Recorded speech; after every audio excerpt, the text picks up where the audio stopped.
파이썸입니다. 전 세계적으로 역대급 인기를 누리고 있는 애니메이션 영화 K-팝 데몬 헌터스. 아직도 넷플릭스 글로벌 영화 차트 4위인 이 작품은 벌써 35주 연속 넷플릭스 탑 10에 올라 있는 상태입니다. 캐대헌 이전에 이런 수준의 센세이션을 일으켰던 작품은 과연 그 작품을 넘어설 다른 작품이 나올 수 있을 것인가 라는 의문이 들 정도였던 겨울왕국이었는데요. 캐대헌이 등장하기 전까지는 겨울왕국을 넘어설 작품이 만약 나온다 해도 그건 당연히 디즈니의 또 다른 작품이 될 것이라는 전망이 있었습니다. 하지만 그런 예측을 보기 좋게 깨부셔버렸던 것이 바로 우리나라의 문화를 무기로 삼은 K-팝 데몬 헌터스였던 것인데요.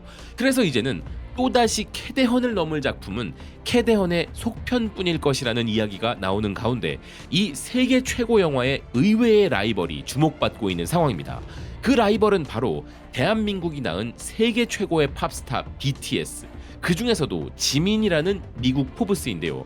포브스는 BTS의 지민과 캐대헌이 빌보드 핫백 차트에서 동률의 기록을 달성했다고 보도했습니다. 그래미의 새 역사를 쓴 캐대헌의 수록곡 골든과 지민의 솔로곡 후가 똑같이 빌보드 핫백 차트에서 33주 동안 머물면서 캐대헌의 골든이 지민의 후가 세운 기록을 넘어설 수 있게 되었다는 것이었는데요. 게다가 골든은 32주 동안 핫백 차트에 머물렀던 BTS의 다이너마이트는 이미 넘어섰다는 것이었습니다. 또한 골든은 핫백 차트 1위를 기록한 바 있는 단 9곡의 K-팝 곡 중 하나로서 8주 동안 1위를 차지했는데 BTS의 경우 버터로 10주 연속 1위를 차지한 바 있었기에 최장 1위 기록에서는 여전히 BTS가 앞서고 있다는 것이었는데요. 이렇듯 세계 최고의 팝스타 BTS와 쌍벽을 이루는 세계 최고의 애니메이션 영화 K-팝 데몬 헌터스. 그러니 이 순간 대한민국이 뿜어내는 대중문화의 파워를 보면서 국뽕이 안 차오른다면 좀 이상할 정도인 것입니다. 그리고 흥미롭게도 한국 문화의 가치를 전 세계에서 가장 잘 활용하는 기업인 넷플릭스는 이번에 세계 최고의 팝그룹 BTS와도 엄청난 프로젝트를 시작했죠. 다들 기대하고 계실 BTS 아리랑 콘서트의 라이브 스트리밍이 바로 그것인데요. 하지만 이에 대한 큰 기대감만큼이나 제대로 준비 안 하면 큰일 날 것이라는 살벌한 경고의 목소리도 나오고 있었습니다.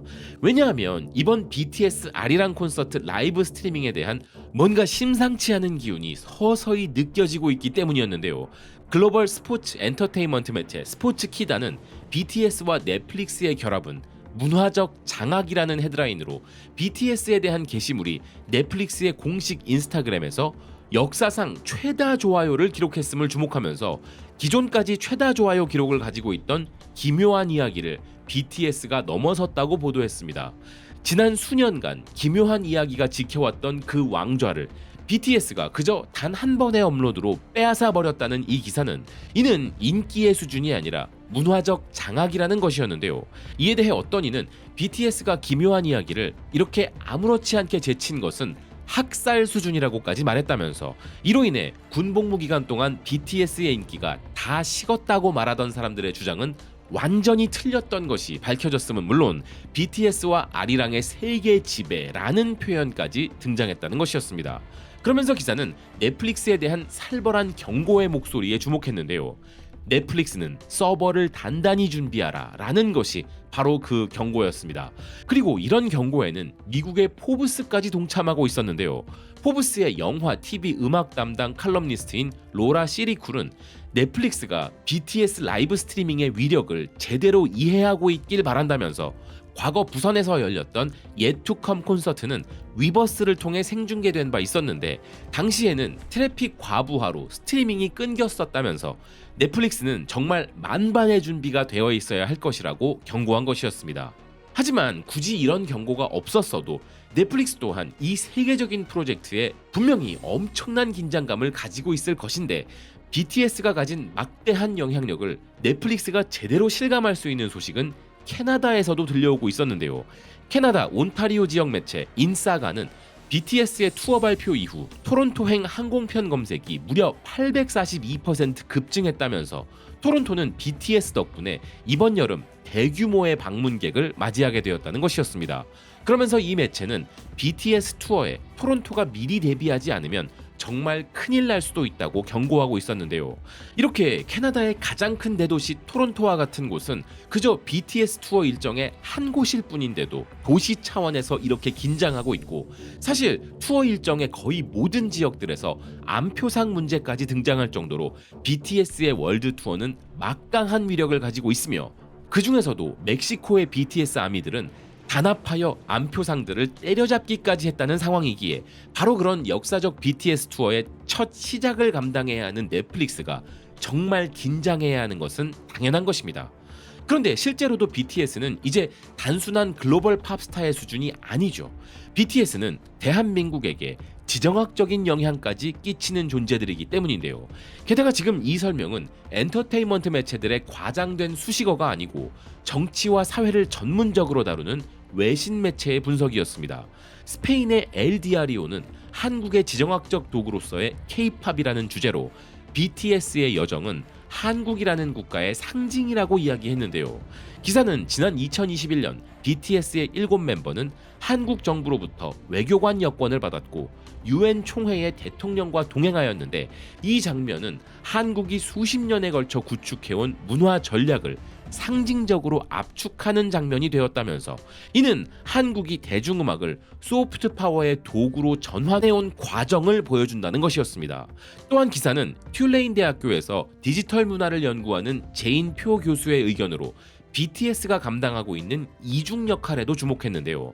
BTS가 한국 밖에서는 정치적 연대에 신호를 보내는 역할을 하는데, 2020년 흑인 생명 존중 운동에 대한 기부 캠페인이 바로 그런 예라는 기사는, 반면 한국 내에서의 BTS의 기능은 다르다면서 BTS는 한국에서 국가적 자부심을 대표하고 한국이 글로벌 문화 리더로서 차지하는 새로운 위치를 보여준다는 것이었습니다.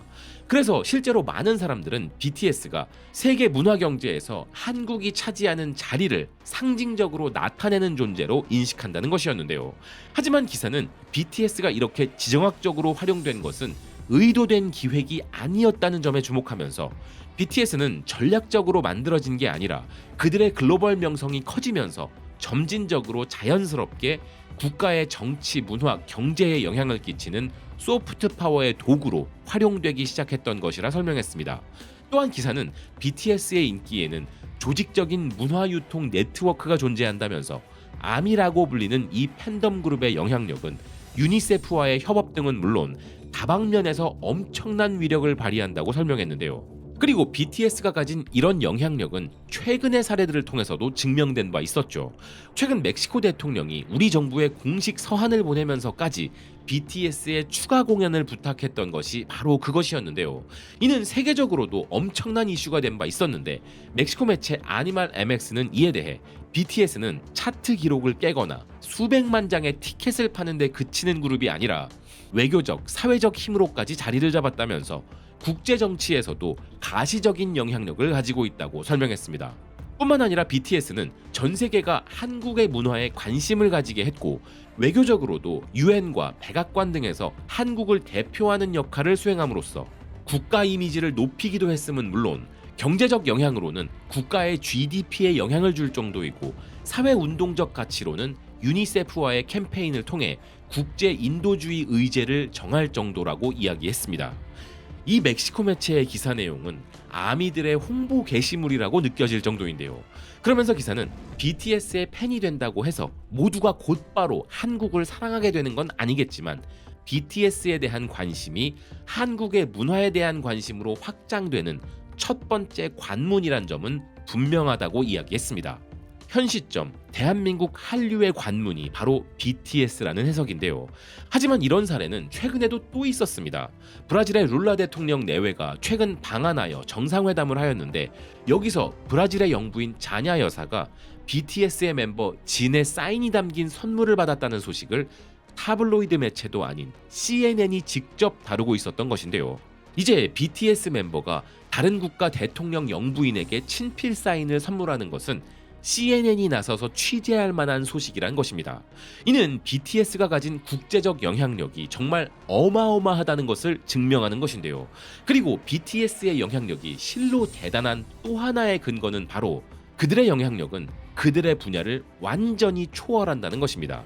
최근 며칠 사이에 BTS의 멤버 V가 붕어빵을 먹었다는 이유로 이게 뭐지 하면서 해외에서도 검색어가 폭증하고, 리더 RM은 미국 샌프란시스코 현대미술관에서 자신이 직접 큐레이팅한 작품으로 전시회를 한다는 발표가 있기도 했는데요.